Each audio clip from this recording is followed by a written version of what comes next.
Hello, everyone, and welcome back to English Active Listening. I'm Alyssa, and I'm so glad you're here today.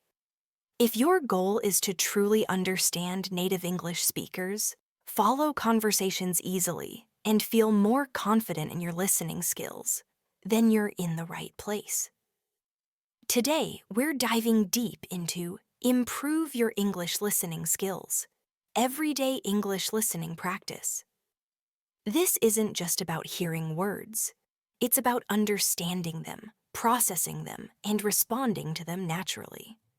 And that, my friends, is a skill that takes practice, patience, and the right way of doing things. Many of you ask me, Alyssa, how can I really get better at listening? I understand single words, but when people speak fast, I get lost. Does that sound familiar? It's a common problem, and it's completely normal. The good news is that with steady, focused practice, you absolutely can get better at this. Today, we're going to explore some very helpful ways and practice ideas that will help you do just that. We'll talk about active listening, understanding the situation, recognizing common phrases, and even how to use everyday moments to your advantage. So, grab a notebook, maybe a cup of tea, and let's get started on improving your English listening skills, one natural conversation at a time. The first step to better listening is understanding active listening. It's much more than just letting sounds go into your ears. Active listening means you're fully focused on what's being said, instead of just hearing it in the background. It means understanding the speaker's message, both the clear words and any hidden feelings, and then truly thinking about that information. Think about it this way. When you're just listening without much thought, your mind might wander. You might be planning what to say next, or thinking about what you need to do later, or simply letting the words pass by without really paying attention. But active listening demands your full mental presence. It means you're truly focusing on the speaker's tone of voice, their pauses, their body language if you can see them, and the whole message they're trying to share. It's like a two-way street, even if you're not talking back right away. You're always thinking about and connecting ideas, almost like a detective putting clues together. Now, why is this idea so important for people learning English? Because real-life talks are lively and often surprising. They are rarely like listening to a perfect, slow audio lesson made just for learners. In real conversations, people interrupt each other, they use slang, they speak quickly, and they often don't finish their sentences perfectly. By learning active listening habits, you train your brain to block out noise and focus on the most important information, even when it's loud or fast. It helps you guess what might come next, find the main points, and understand small details you might otherwise miss. So, how do we start practicing active listening? It begins with a clear intention. When you sit down to listen to anything in English, whether it's a podcast, a video, or a real conversation, consciously tell yourself, I am going to actively listen. Don't just put it on in the background while you do other things. Make it your main focus. After a short part, maybe a minute or two, try to summarize what you've heard in your mind, or even say it out loud to yourself. Ask clear questions. What was the main idea here? What exact details were mentioned? Did I pick up on the speaker's mood or what they really meant? This way of asking yourself questions really helps you stay engaged and moves you past just hearing words. It's truly like exercising a muscle. The more you use it, the stronger it gets, and the more easily you'll understand spoken English. One of the biggest difficulties for many learners is how quickly native speakers talk. It can feel like a blur. And beyond speed, there are so many different accents.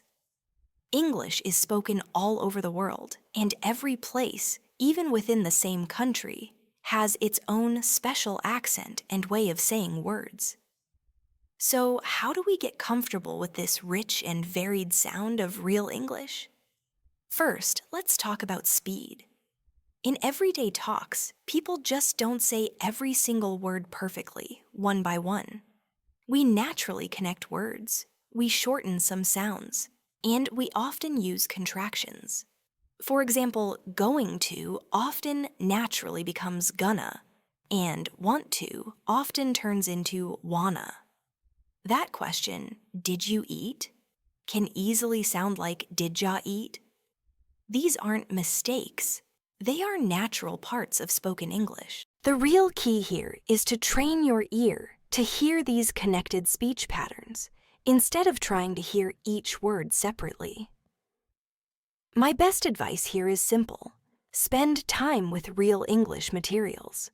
While those perfectly clear, slow recordings made for learners are very helpful when you start, to truly get better, you need to hear how English is really spoken. Watch movies and TV shows. At first, you might use English subtitles if you absolutely need them, but try to only look at them quickly, or even better, try watching without them. Listen to podcasts about things you genuinely like, where people are talking naturally. Tune into English radio stations. The more you hear natural conversational speech, the more your brain will get used to its rhythm, its special way of speaking, and those common shortened sounds that make up real talk. It's completely okay, even expected, if you don't understand every single word, especially at the beginning. The main goal, most of the time, is to get the gist, the main idea, the overall message. Imagine for a moment you're listening to a song in a language you don't know perfectly. You might not understand every single word of the lyrics, but you can probably pick up on the feeling of the song or its general theme. Use that same idea for spoken English. Instead of getting stuck on single words, focus on the most important words, the syllables that are stressed, and the overall way a sentence sounds to put the meaning together, letting your brain fill in the smaller gaps. Now, let's talk about accents. This is where hearing many different types of English truly helps you the most. Don't just listen to one type of English accent. While it's great to focus on, for example, American English or British English at first, really challenge yourself to hear different kinds of English. Listen to interviews with people from different parts of the UK, different states in the US, or even from Australia, Canada, Ireland, and other English-speaking countries. Each accent has its own sounds and ways of speaking. The more variety you hear, the more flexible and adaptable your listening skills will become. It's truly like teaching your ear to be a global explorer, ready for any sound. There are countless free resources online. Think YouTube channels, news reports, interesting documentaries that show a wide and wonderful range of accents. Make it a fun game for yourself. See how many different accents you can spot and try to notice what makes them special. And please remember that patience is extremely important here. You won't master all accents overnight, and you certainly won't understand every fast conversation right away. This is a slow but steady process built on regular listening and active involvement. Celebrate your small wins, like understanding a difficult phrase or finally getting a clever joke, and keep moving forward with that positive energy. Have you ever noticed how sometimes you understand a certain word in one sentence, but then that exact same word means something completely different in another situation? This is exactly where context comes into play, and it is a true superpower for making your listening better. Context means all the surrounding facts, background information, and the specific situation that gives meaning to a word, a phrase, or a whole conversation. It gives you crucial clues that help you guess the meaning, even if you don't know every single word being spoken. Let's look at a simple example. If someone says, "I'm going to the bank," the word bank could mean a financial place where you keep money, or it could mean the side of a river. How do you, as the listener, know which one they mean? The answer is totally in the context. Are they holding a fishing rod? Or are they holding a wallet and a checkbook? The words around bank, the overall situation, and even the speaker's tone will give you the necessary clues. In purely listening situations, you don't always have visual clues, but you always have verbal ones. And sometimes you can imagine the visual based on the words. Here's how you can actively use context in your daily listening practice. First, always listen for the main idea first. Before you even try to understand every single detail, try to get the overall point. What is the general topic of the conversation? Who is talking to whom? What is the main message they are trying to share? Often, understanding this general flow helps you place any new words into a logical framework, making their meaning much clearer. Second, pay close attention to keywords. Try hard to find the most important nouns, verbs, and adjectives. These are usually the words that carry the most meaning in any sentence. Even if you miss some of the smaller connecting words, getting the keywords can give you a strong sense of what's being discussed, letting you fill in the blanks. Third, learn to notice filler words and pauses. Native speakers often use sounds like like, and so, along with natural breaks. These aren't always key to the main meaning, but they are a very natural part of spoken English. Don't get stuck on them. Instead, learn to recognize them as signs that the speaker is thinking or moving to a new idea, rather than important information you need to understand. Fourth, think about the relationship between the speakers. If you are listening to a conversation, think about who is talking to whom.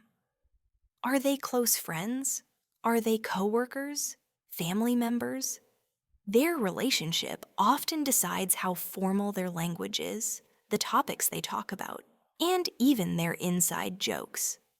This social context is incredibly valuable for deeper understanding. Fifth, look for intonation and stress. English is a language where certain syllables and words are said with more force than others. The way a speaker stresses a word can completely change its meaning. For example, if someone says, "I didn't say he stole the money," stressing didn't means that someone else said it. But if they say, "I didn't say he stole the money," stressing he means someone else stole it. And if they say, "I didn't say he stole the money," stressing money means he stole something else entirely. Paying close attention to these vocal differences will greatly improve how much you understand. Finally, try to guess what comes next. As you listen, actively try to predict what the speaker might say next. Based on the topic and where the conversation is going, what would be a logical next statement or question? This active guessing trains your brain to make quick connections and helps you stay deeply involved. If your guess is wrong, that's perfectly fine.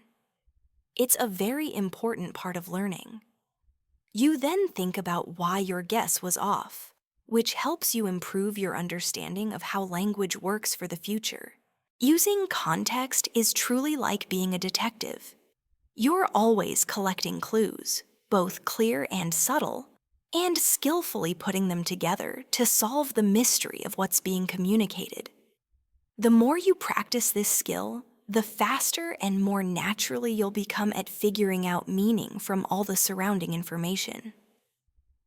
Now that we've fully covered what and why active listening is important, let's get into the practical side. How?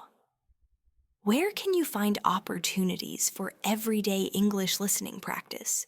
And even more importantly, how can you get the most out of it? The wonderful news is that chances are truly everywhere. You don't need expensive software or a costly trip abroad, though those can certainly help. Here are some of my best ideas for easily adding English listening into your daily life. One of the very best resources is podcasts about topics you love. There are podcasts available on truly every topic you can imagine. Whether it's thrilling true crime, funny comedy, interesting history, new science, popular culture, smart business advice, or helpful self-improvement tips. Find podcasts that you genuinely enjoy, because when you're interested in the content, you'll naturally want to listen actively and closely. You might start with podcasts that have a single clear speaker, as their speech might be a bit easier to follow at first. Later, challenge yourself to move to podcasts with multiple speakers or interview styles, which are more like real-life talks. You can listen during your commute, while exercising, doing chores around the house, or just relaxing. Many podcast apps let you change the playback speed, so don't be afraid to start at 0.75x or 0.8x if you need to. Then slowly increase to 1x or even faster as you get better. And never be afraid to go back and listen again to parts you didn't quite get. That's a sign of real learning. Next, explore YouTube channels, going beyond just English lessons. While channels for learning English are great and useful, actively look for channels about your specific hobbies and interests. Do you love to cook? Watch cooking videos. Are you into gaming? Watch people comment on games. Do you love fashion or beauty? There are countless channels for those things. The visual clues in videos can be super helpful for understanding, as you can see what the person is talking about. Start by watching videos with English subtitles at first if you need them. Then challenge yourself to re-watch them without subtitles once you feel more sure of yourself. Pay close attention to the speaker's face and body language for extra clues about meaning and feeling. Remember, you can also change the playback speed on YouTube. Then there are streaming services like Netflix, Hulu, Disney+, and Amazon Prime Video. This is definitely one of the most fun and engaging ways to practice. Dive into TV shows and movies. My tip here is to start with types of shows you already know in your own language. Or choose shows that aren't too complex in their story or dialogue, like comedies or everyday dramas. Again, use English subtitles at first if you need them, but make it a goal to eventually turn them off as you get more comfortable. If you find a scene particularly hard, watch it again. Don't be afraid to pause and look up words or phrases that seem important for understanding the story or what characters are doing. For those who love to read, audiobooks are an excellent choice. Many local libraries offer free audiobooks through apps, so check with yours. This is wonderful for long periods of listening practice and getting used to longer stretches of spoken English with a more steady story. To make it easier, choose books you've already read in your own language, or pick books that are fairly easy to follow. You can often find a written version of the book to follow along with if you get lost, which helps connect the written words to the spoken sounds. Another valuable resource is news broadcasts. Channels like BBC News, CNN, and NPR are great for listening to generally formal, clear English. You'll hear many different voices and reports on current events, which also helps you learn more about the world and build your vocabulary. Even if you don't understand every political or economic term, focus on getting the main story. News usually follows a predictable structure, which can greatly aid your comprehension. Finally, make time for everyday conversations, even if they're just imagined ones. If you're lucky enough to have English-speaking friends, family, or coworkers, actively talk with them. Don't be afraid to ask them to explain, maybe by saying, "Could you say that again?" Or, "What did you mean by?" If you don't have access to native speakers, you can absolutely create conversations. Talk to yourself in English, describe your day, or even practice answering common questions you might hear. This might sound a bit silly, but it helps connect your listening input with your speaking output, building a more complete language skill. Even without a real conversation partner, describe your daily activities out loud in English. "I'm going to make some coffee now. First, I'll fill the kettle, then I'll find the coffee grounds." This habit helps make vocabulary and natural sentence structures stick, greatly improving your ability to both understand and speak English. The most important thing for all these methods is consistency. Even just 15 to 20 minutes of dedicated active listening practice each day can make a huge real difference over time. Don't wait for a perfect situation or a big chunk of free time. Make listening a steady and enjoyable part of your daily routine. We've talked about a lot today, but let's take a moment to address some common problems that often come up when people are trying to improve their English listening skills. The first problem I often hear is, "I understand the individual words, but I don't get the overall meaning." This happens quite often when people use idioms, slang, or specific cultural references that aren't immediately clear from the words alone. My solution here is simple but effective. When you hear an idiom or a slang term you don't know, stop the audio or video and look it up. Don't just skip it and hope to understand later. Many good online dictionaries now include idiom meanings. Keep a special notebook for these new expressions. The more you hear them, the more natural they'll become for you to understand. And always remember context. Very often, the words around it and the general situation will give you a strong hint about the idiom's meaning.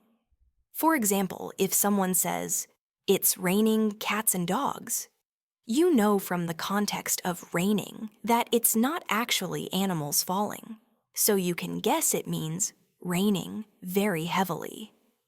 Then there's the classic issue. People speak too fast.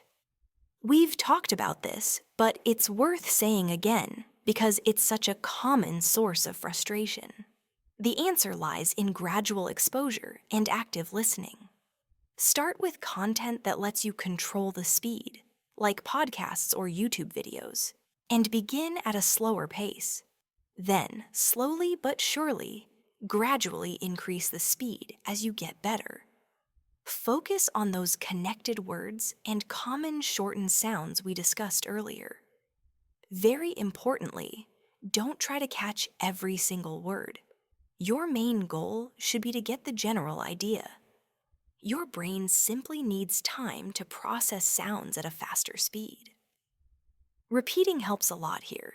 Listening to the same piece of audio many times can truly help your brain recognize and remember those fast speech patterns. Another common problem is, I get distracted easily. It's truly hard to focus for long periods, especially when the content is difficult or new to you. My suggestion? Break your listening practice into smaller, easier parts. Instead of trying to listen for 30 minutes straight, try doing 10-minute sessions with short, refreshing breaks in between.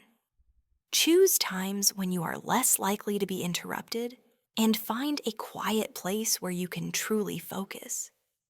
If you're listening to something visual, like a video, try just listening without looking at the screen sometimes. This helps train your ears specifically without relying on what you see.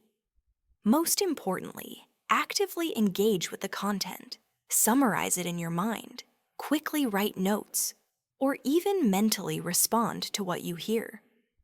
Many learners also say, "I don't have anyone to practice with." It's true that many learners feel alone in their language journey. My solution here is to remember that even without a dedicated person to talk to, you can absolutely create practice. As I mentioned earlier, talk to yourself in English, describe your day, or even record yourself speaking, and then listen back to it. This gives you valuable listening practice with your own voice. You can also join online language exchange groups or forums where you can talk with other learners from around the world, or even native speakers who want to chat. Many apps now specifically connect you with language partners worldwide. The key is to create chances to speak, because speaking makes your listening understanding stronger. Finally, there's the problem of "I lose motivation." Learning a language can certainly be a long journey, and it's completely normal for your motivation to go up and down. My advice is to set realistic goals for yourself. Don't expect to be completely fluent in a month. Steady progress takes time. Celebrate your small successes. Every new word you understand. Every successful short conversation. Find content you genuinely enjoy. If you're bored, you simply won't stick with it for long. Change up your practice methods to keep things fresh and exciting. And always, always remember why you are learning English. Keep that first reason firmly in mind. Most importantly, be kind to yourself. Some days will be better than others, and that's totally okay. Remember, consistency in practice almost always wins over trying too hard for a short time. As you steadily get better than just basic understanding, the next exciting level of listening involves grasping nuance, emotions, and those subtle, unsaid meanings. This is where listening truly becomes an art form, because it's about hearing not just what is said, but deeply how it's said. Think about something like sarcasm, for example. The words themselves might sound positive, but the speaker's tone of voice, their facial expression if you can see it, or the wider situation might clearly show the exact opposite meaning. For instance, if someone says, "Oh, that was brilliant," said with a completely flat voice, and perhaps a small eye roll after someone makes a big mistake, it clearly means sarcasm. This deeper level of understanding comes from hearing a lot of English and paying extremely close attention to things like intonation, how high or low their voice is, how loud they are, and the rhythm of spoken English. Here's how you can actively train yourself to listen for these deeper, richer meanings. Firstly, focus intensely on intonation and stress. We touched on this earlier, but it is extremely important for understanding small differences. An upward turn in voice at the end of a statement can change it into a question. Saying a different word in a sentence with more force can completely change its entire meaning. Actively practice this by listening to conversations and trying to figure out the emotions shared just by the speaker's voice. Is it anger, excitement, sadness, doubt, or certainty? Secondly, when you're watching videos, observe body language and facial expressions very carefully. Pay close attention to all those nonverbal signs. A quiet sigh, an eye roll, a shrug of the shoulders, or a genuine smile. These all add important layers of meaning to the spoken words. They can either confirm or, very interestingly, go against what is being said, giving you crucial context for understanding feelings. Third, listen carefully for pauses and hesitations. Sometimes what isn't said is just as important, if not more so, than what is. Long pauses might mean uncertainty, discomfort, or deep, careful thought. Hesitations might signal that someone is looking for the right word, trying to form a polite answer, or perhaps even making something up on the spot. These moments are full of unsaid meaning. Fourth, pay close attention to word choice and how formal or informal the speaker is. Does the speaker use formal or everyday language? Are they choosing difficult words or simple, common ones? The choice of words, or the register, often tells you a lot about the speaker's relationship with the listener, their education level, and how formal the situation is. For example, saying, "Pardon me," is much more formal than a casual, "Huh?" or "What?" Finally, actively practice empathy. Try to genuinely put yourself in the speaker's shoes. What might they be feeling? Or what might they be thinking in that moment? This isn't just about language, it's about understanding the bigger picture of human communication. When you successfully combine understanding the language with listening with empathy, your comprehension reaches a much deeper and more connected level. Training your ear for these small details certainly takes time and effort. It's often the last skill to fully develop for language learners, and that's perfectly normal. But as you practice and commit to this, you'll find that you're not just understanding single sentences. You're understanding intentions, emotions, and the rich, complex fabric of human communication itself. We've explored so much today, from the basics of active listening and understanding accents, to using context, finding many practice materials, and facing common problems directly. But if there's one main, crucial message I want you to take away from this whole session, it is this: consistency and enjoyment are your absolute best friends on this journey. Improving your English listening skills is truly a journey, not a single finish line you cross. It's not about one huge effort, but rather about many small, steady efforts over time. Just like building a strong muscle, your listening understanding gets much better with regular exercise. Aim for daily practice, even if it's just for 15 to 20 minutes. Those minutes, seemingly small, add up to hours, then days, then weeks. And that, my friends, is exactly where real, noticeable progress happens. And the enjoyment factor simply cannot be ignored. If you're always listening to things that bore you, you are much less likely to stick with it for a long time. So find what truly makes you curious, makes you laugh out loud, or truly teaches you something new and valuable. Whether it's a thrilling true crime podcast, a fascinating documentary about space, a hilarious stand-up comedy show, or just daily videos about someone's everyday life, find what you like. When learning is fun, it doesn't feel like work, and you are much, much more likely to keep up the steady effort needed for real, lasting improvement. Always remember that progress isn't always a straight line.